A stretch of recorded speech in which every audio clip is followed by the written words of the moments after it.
ejemplo, hoy por hoy la tecnología termosolar es absolutamente competitiva.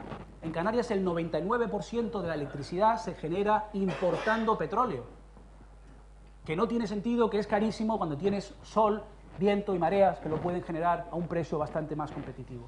Y desde luego estamos ante un momento de grandes cambios tecnológicos. Hablamos de la capacidad de generación de la energía solar. Vemos aquí el 2005 al 2010, vimos un 80% de crecimiento. Veamos hacia dónde vamos de cara a los próximos 5 años o a los próximos 20 años. Estamos hablando de crecimiento de 500%, 700%, y francamente empieza a tener sentido desde un punto de vista económico. Las nuevas políticas de eficiencia energética implican ahorro y generan nuevos puestos de trabajo. Alguien me preguntaba en una de las entrevistas antes de empezar a hablar que si acaso no era poco pragmático pensar que en este momento de crisis no se podía convencer a un político o a un empresario en hacer una apuesta clara por invertir en energías limpias. Mi respuesta fue, por supuesto que tiene todo el sentido del mundo. Hace 4 años te podías permitir el lujo de pagar 1.000 o 2.000 dólares, o euros en este caso, de tu factura de la luz. Pero es que hoy tienes que ser competitivo y hoy tenemos la tecnología necesaria para bajar los costes en un 50% de tu coste energético y bajar el 40% del consumo de agua de una empresa. Hoy, con una inversión que te la puede financiar el banco. Existen grandes oportunidades. A lo mejor no estamos hablando de invertir miles de millones de dólares en desarrollar o fomentar el despliegue de las energías renovables. De acuerdo, tendremos que esperar. Pero hay grandes oportunidades en otros segmentos como es la eficiencia energética o el desarrollo de otro tipo de tecnologías verdes. No veremos muchos grandes edificios construidos en los próximos años en Andalucía ni en el resto de España, pero hay una gran oportunidad para llegar a una empresa y hacer una reforma que le permita ahorrar dinero, que le permita ser más eficiente y por consiguiente mucho más competitivo. Hay, desde luego, y lo mostraré con cifras y estadísticas, una gran oportunidad para empezar a generar con productos de consumo que sean ecológicos y que sean absolutamente responsables con el medio ambiente, porque hay un mercado para ello. Productos químicos. El desarrollo y aplicación de productos químicos y procesos que eliminen el uso de sustancias nocivas para el medio ambiente. Me refiero al tratamiento de aguas residuales, la gestión de vertidos y residuos, limpieza de catástrofes medioambientales, que ahorran dinero. ¿Cuánto se gastaron en Estados Unidos, British Petroleum, BP, con la última catástrofe que hubo en el Golfo de México? Si hubiese invertido aproximadamente, hoy se sabe que habiendo invertido 22 millones de dólares en un sistema de prevención de la catástrofe que le había propuesto una empresa de consultoría 3 meses antes de la catástrofe, 21 millones, se hubiesen ahorrado 22.000 millones de dólares que han tenido que gastar. Tiene sentido para la empresa hoy en día apostar por ciertos sectores. O la nanotecnología, que desde luego muestra grandes oportunidades. Voy terminando. Si no os creéis absolutamente nada de lo que os he contado hoy, si no creéis las cifras, si no creéis las estadísticas, si no estáis de acuerdo con las proyecciones hechas por, creo, fuentes absolutamente serias, espero convenceros con la lógica y el sentido común con este gráfico que veis aquí. Este estudio lo hizo Havas Media, en España se llama Media Planning, lo hizo en 15 países a nivel mundial. Hizo una encuesta en diferentes países que veréis a continuación, haciendo una pregunta muy sencilla a los ciudadanos. ¿Estaríais dispuestos a pagar?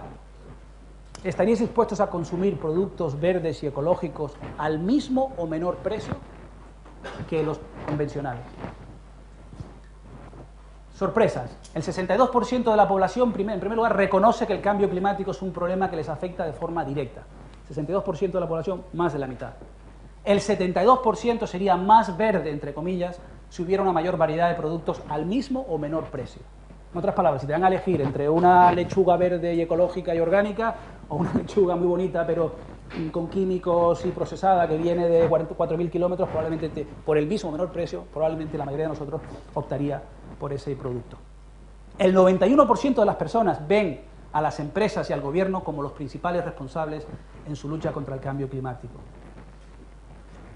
¿Qué significa esto para mí? Si el 72% de las personas estaría dispuesto a comprar un producto al mismo o menor precio, si soy un empresario, y sé que hay muchos aquí hoy, estaría pensando, dándole vueltas a la cabeza, ¿cómo? Perdón la expresión, ¿cómo coño voy a buscar, cómo coño voy a desarrollar productos que sean ecológicos al mismo o menor precio? Porque me lo van a comprar a mí y no a la competencia.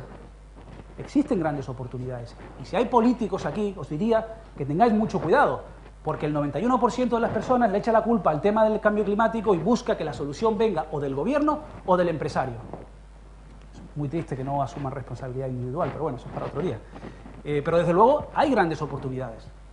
Si eres político debes entender que te lo exige la ciudadanía y que están dispuestos a castigar con el voto o recompensar a aquellos políticos que apuesten por un modelo mucho más ecológico, y si eres empresario te ven también a ti como parte del problema, no como parte de la solución. Así que ponte las pilas, intenta buscar una solución para transformar tu empresa o para, desde luego, ser más responsable y ecologista. Y no es un fenómeno de España en absoluto. Vemos cuáles son los resultados de este estudio en diferentes países. A mí me llamó la atención, por supuesto, el hecho de que, bueno, estamos hablando aquí un 70 y pico %, en Estados Unidos es bastante bajo, más o menos igual a España, Reino Unido. A mí lo que me sorprendió fue esto. Brasil, China, India, México. No era el debate inicial de que en momentos de crisis, cuando tengo que preocuparme en darle de comer a mis hijos, no me preocupo por el medio ambiente. No es cierto. Pregunté a los que habían trabajado en el proyecto, porque me sorprendió, francamente, lo reconozco. Digo, ¿cómo un señor en China y en Brasil o en la India tiene más conciencia ecológica que un señor en Alemania? La respuesta para mí fue sorprendente, pero me dijeron que las encuestas mostraban que a un señor en Bangladesh, que viene del campo hace una generación, no tienes que convencerle de que existe el cambio climático, lo ve todos los días. Sus cosechas se arruinan continuamente. Los efectos del cambio climático le afectan a él. Las grandes sequías, las grandes catástrofes climáticas, les afectan a ellos de forma directa. Y por supuesto están mucho más cerca de la naturaleza que nosotros. Aquí si hace calor, ¿qué hacemos? Bajar la temperatura con el aire acondicionado. Y si hace frío, ponemos más calefacción. Y cuando salimos de casa nos subimos al coche. Pero no vemos y no sufrimos las consecuencias del cambio climático. Es probablemente por eso, por lo que en estos países es más fácil convencerlos de que tienen que hacer algo al respecto. Pero desde luego, esta es la realidad. Y sé que para concluir vamos a tener una sesión de preguntas y ruegos, y al fin y al cabo es lo que realmente me interesa, la interacción con vosotros y saber si estáis de acuerdo o no con algunas de las conclusiones que he compartido con todos vosotros. Pero hay preguntas que vale la pena hacernos. Porque lo que he mostrado, desde luego, pinta un panorama muy distinto al actual. Y tenemos que cambiar el chip, y tenemos que pensar en cómo nos va a afectar, cómo nos adaptamos a esta época de transición, qué tipos de comunicación tenemos que desarrollar para llegar al ciudadano o al cliente, dónde están los nuevos motores de la economía y los nuevos yacimientos de empleo, qué políticas públicas debemos desarrollar para premiar la innovación y el espíritu emprendedor, qué tipo de planificación urbana debemos desarrollar, cómo serán nuestras casas en el futuro, o cuál será el impacto ante el electorado para los políticos que no se adapten al cambio. Son preguntas absolutamente legítimas y que requieren respuestas. No en vano decías tú antes que tenemos más respuestas, más dudas que preguntas, ¿no? O más preguntas que respuestas, mejor dicho. Y efectivamente, son preguntas que tenemos que hacernos. Y yo termino con una reflexión. En la antigua cultura griega tenían dos palabras para definir el concepto del tiempo.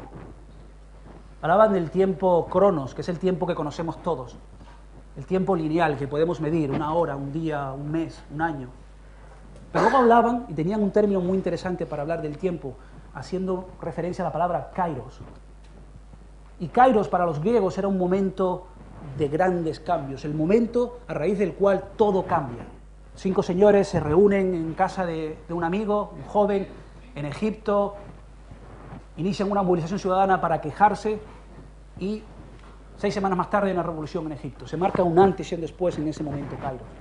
Has estudiado toda tu vida para llegar a graduarte de la universidad, alcanzas tu título universitario y todo cambia a partir de ese día.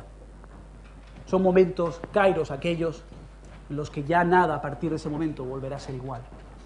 Y para mí, hablando de preguntas, la pregunta que nos tenemos que hacer hoy no es en absoluto si estamos o no ante un momento kairos en la historia.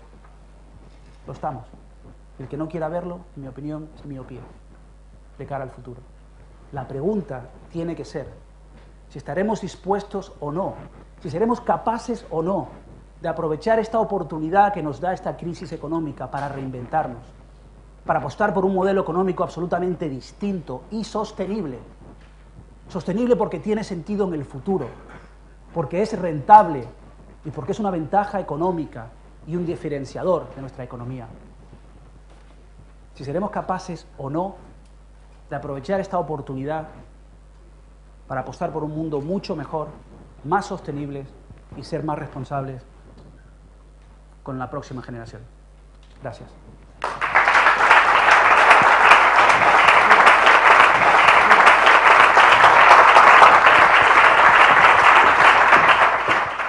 Gracias por venir y por acompañarnos. Y gracias también, permítemelo, que nos hayas traído, bueno, pues un soplo de aire fresco también, y es satisfactorio, reconfortante recibir en Andalucía de Estados Unidos un soplo de ese tipo, cuando Europa parece que está en el camino justo al contrario de lo que acabas de decir al final. Estamos padeciendo, como bien sabes, también los Estados Unidos de América, una crisis severa, en Europa particularmente, y desde el gobierno andaluz, y digo desde el gobierno, pues es una preocupación no solo mía, sino del propio presidente, estamos seriamente concernidos, nos sentimos, por la manifestación por parte de las grandes autoridades de los distintos países europeos en la línea de volver atrás en el modelo de producción y en el modelo económico. Tenemos una seria preocupación desde Andalucía de que esta crisis se vaya a convertir al final no en una gran oportunidad para hacer las cosas bien, como en el sentido griego tiene la palabra crisis, ¿no? Es capacidad de cambio, de transformación, sino que más bien al contrario se vaya a convertir en una excusa para bajar la guardia en temas tan importantes como la lucha contra el cambio climático o la apuesta decidida por un sistema energético, un modelo distinto. Creo que conoces bien porque conoces España, tu acento me parece además muy parecido al de un buen amigo y compañero que se llama Juan Fernando López Aguilar, supongo que serás canario también, y tienes un talento semejante al de él también, es una persona muchísima inteligencia, mucha capacidad. Y te decía que tenemos una notable preocupación también en el ámbito local, puesto que hace no mucho, hace apenas 20 días, el gobierno de España además decidió suprimir las primas a las renovables. Creo que conoces bien el tema. En cuestiones cuantitativas, y como aquí hay un foro yo creo que muy cualificado y que nos va a dar lugar a un coloquio seguramente muy fructífero, seré muy breve, pero para que se hagan ustedes una idea, algunos la conocen, algunas empresas que nos acompañan del sector, este estímulo que venía de la mano del Gobierno de España significaba unos 176 millones de euros. Bueno, la repercusión en Andalucía, en negativo lógicamente, de la paralización de ese tipo de incentivos, va a significar poner en riesgo una inversión de más de 50.000 millones de euros y aproximadamente algo más, perdón, de 14.800 millones de euros y 50.000 puestos de trabajo. Estamos hablando de empleo, de un modelo, ya digo, productivo y un modelo de desarrollo que en Andalucía, y con esto voy a ir terminando, pero como dijo Umbral de su libro, tengo que hablar de lo mío. Yo soy consejero de Medio Ambiente. Como bien sabes aquí, la cuestión energética y las cuestiones también económicas dependen de otro departamento del gobierno andaluz. Pero sí creemos desde la Consejería de Medio Ambiente que desempeñamos un papel muy importante en el modelo no solo de desarrollo, sino también del esquema de vida y también la calidad de vida. Hoy hemos estado por la mañana de la mano de la Federación Andaluza de Municipios y Provincias, también me acompañan por aquí, creo que hay algunas representantes, hablando de la contaminación acústica. Y hace muy poco lo hacíamos con la contaminación lumínica.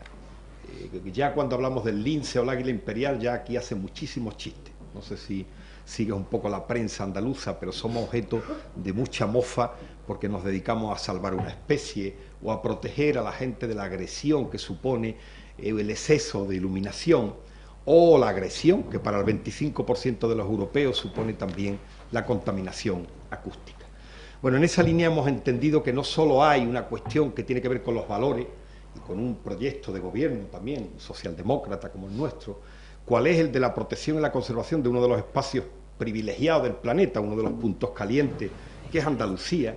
Por lo tanto, este tesoro natural que tenemos, la biodiversidad, la geodiversidad, el elenco de especies de flora y de fauna que atesora nuestra comunidad autónoma, requieren de nosotros una obligación y un compromiso. Por cierto, cuando hacíamos el balance del Plan Andaluz de Medio Ambiente antes de ayer ante la prensa, Les decía que el 64% de la inversión del Plan Andaluz de Medio Ambiente, que va del año 2004 a 2010, es un plan que contó con una inversión de más de 8.000 millones de euros. Bien, 64% lo sufragó la Unión Europea.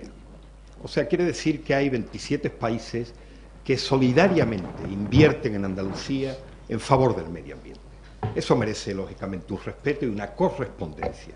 La correspondencia natural, valga la expresión, nunca mejor dicho, es precisamente conservar y mantener esa riqueza que no es solo andaluza, sino que es de escala global, ese tesoro del que les hablo,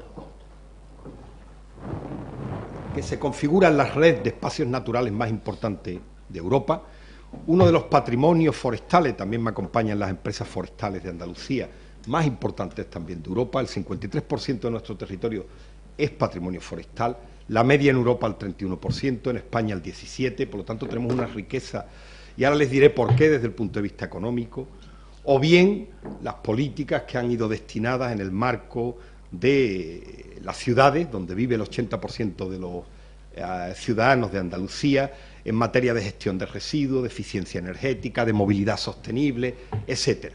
Bien, pues todo ello, como les decía, se convierte también, y cuando presentábamos antes de ayer el Plan Andaluz de Medio Ambiente, estimado Juan Verde, hacíamos hincapié en la capacidad de generar y de crear empleo que va a tener ese plan de medio ambiente. No solo tiene ya un valor que he dicho fundamental, que luego repercute en Andalucía en los grandes sectores productivos, agricultura, turismo, servicios, como no, también esa riqueza forestal de la que le hablaba, pues sino que además va a tener un valor clave también en la creación de empleo. Para que nos hagamos una idea, el empleo verde en España ahora mismo tiene en Andalucía casi el 19%, un aspecto cuantitativo. Es verdad que relativamente en espacios naturales, por ejemplo, el desarrollo turístico en torno a los espacios naturales, significamos el 33% en nuestro país. En materia de energías renovables hay también, yo creo que un despegue en los últimos 5 años muy notable. Pero quizá lo que más me importa aquí es que con este plan de medio ambiente que presentábamos, calculamos que podemos crecer de esos 98.000 empleos que hay ahora mismo vinculados al medio ambiente en Andalucía, directamente empleos estables, no hablo de jornales, no hablo de ese empleo eventual vinculado al campo, vinculado a los trabajos propios de la naturaleza en Andalucía. Hablo de empleo estable, por tanto empleo de calidad. Podemos alcanzar en el año 2013, cuando acabe, 38.000 empleos más, gracias a esta inversión de 1.661 millones que va a significar el Plan Andaluz de Medio Ambiente en ese horizonte. Es verdad que luego sigue hasta 2017. Y repito, 64% fondos europeos. Con esto queremos hacer, y ahora sí que termino, una manifestación clara desde Andalucía. Empecé con cierto tono irónico, pero como decía Antonio Machado, es un tema perfectamente serio. Él lo decía de la muerte, pero es verdad, me gusta reiterar un dato que está sobre todo esto y que flota además sobre todos nosotros. Los recursos naturales son finitos y se agotan. Hay un instituto británico que cada año nos hace un análisis del crédito natural que tenemos. Es mucho más preocupante que la prima de riesgo, y que como esté el dólar o esté el euro. Nos dijo que el 27 de septiembre se nos acabó el crédito biológico en el planeta, crédito del que disponemos cada uno de los seres humanos para consumir alimento, energía, etcétera, etcétera. O sea que si ustedes hacen cuenta, en los países desarrollados se acabó mucho antes. Resulta que a este ritmo necesitamos 3 planetas para vivir de esta manera. Será, por tanto, obvio y lógico que le demos la vuelta haciendo, como decimos en Andalucía, de la necesidad virtud. Y ahora mismo es verdad que lo urgente, lo necesario, es también lo importante. Nada más es lo que quería decirle, que nuestro compromiso, al menos desde aquí, desde Andalucía, es un compromiso firme. Y es un compromiso claro también con esta manera de ver la economía verde, empleo verde. Algunos se ríen, hablan de milonga cuando hablamos de estas cosas. Yo creo que es una cuestión muy seria. Da para una sinfonía y ojalá que no sea una sinfonía fúnebre, que sea una sinfonía alegre. Muchas gracias y al coloquio, que creo que es lo más importante de esta mañana aquí. Yo soy muy optimista y la primera parte de la pregunta era si acaso no hemos pasado el punto de no retorno, ¿no? Y donde, ¿verdad? Si eso no es demasiado tarde. Yo no lo creo, francamente, y creo que si bien hemos utilizado la tecnología de forma irresponsable, se trata ahora de darle la vuelta a la tortilla, por alguna forma, por utilizar una expresión española, y pensar en cómo utilizamos los recursos que tenemos a nuestra disposición para darle solución al problema. De todas maneras, en cuanto al papel que juega la agricultura, pues, ¿por dónde empezar? Yo creo que hay una gran oportunidad de negocio. Andalucía, sin ir más lejos, es uno de los mayores productores de productos orgánicos y ecológicos, productos agrícolas. Y os puedo decir, por ejemplo, que en Estados Unidos el sector de mayor crecimiento en los supermercados es precisamente ese sector. Eso significa que la gente quiere más productos de ese tipo, siempre y cuando obviamente se ajusten a la realidad de la crisis económica, ¿no? Entonces, una vez más, hay que tener una mentalidad positiva, hay que ser optimista y pensar que lo mejor está por venir. No sé si el consejero está de acuerdo conmigo o no, pero yo desde luego peco siempre de ser demasiado optimista y en este caso no voy a cambiar de opinión. Pero sí es verdad que nos preocupa, y especialmente cuando ponemos los telediarios, esa visión con luces cortas, de corto alcance, como digo. No he dicho, y aprovecho esta alusión, que precisamente en el ámbito local, y como estamos con la Fundación Local, hay una experiencia que estamos viviendo con el pacto que han firmado los ayuntamientos, los gobiernos locales en la lucha contra el cambio climático. Eso ha dado lugar, Juan, a un acuerdo, un gran acuerdo económico con el Banco Europeo de Inversiones, de tal manera que vamos a poder, a través de este acuerdo, prestar dinero a los ayuntamientos para cambiar toda la iluminación pública. Eso va a significar una operación que en 6 años el ayuntamiento va a acabar pagando esa inversión, y a los 6 años, hablo de la media, va a pagar la mitad o menos de la factura de la luz, una operación redonda. Y eso crea además empleo, tecnología, etcétera. Ese es el camino que pensamos que hay que tomar. Por eso soy optimista, por razones como esta. Lo único que añadiría yo a esa respuesta es que podríamos hacer una reflexión sobre el tipo de empleo que se va a crear, que creo que también vale la pena resaltar. Normalmente el tipo de empleo asociado a la economía verde suele ser empleo que requiere de un alto nivel de formación. Los empleados suelen tener un alto nivel de educación, son empleos que pagan de media mucho más que otros sectores menos estratégicos. Es cierto que es el tipo de empleo que se queda en casa, que no se va a la China mañana o a India o a otros países emergentes porque la mano de obra es más barata, puesto que es muy local y requiere, obviamente, de una apuesta por el talento humano, por los recursos humanos. Y yo creo que, francamente, en momentos de crisis eso tiene que llegar como agua de primavera. Yo creo que esa reflexión es importante hacerla porque no solamente genera empleo, sino genera empleo de calidad. Por parte de la representación de los empresarios, nos hacen 3 preguntas. La primera es cómo convencer a los empresarios de la conveniencia de invertir en negocios y proyectos sostenibles basados en energías limpias.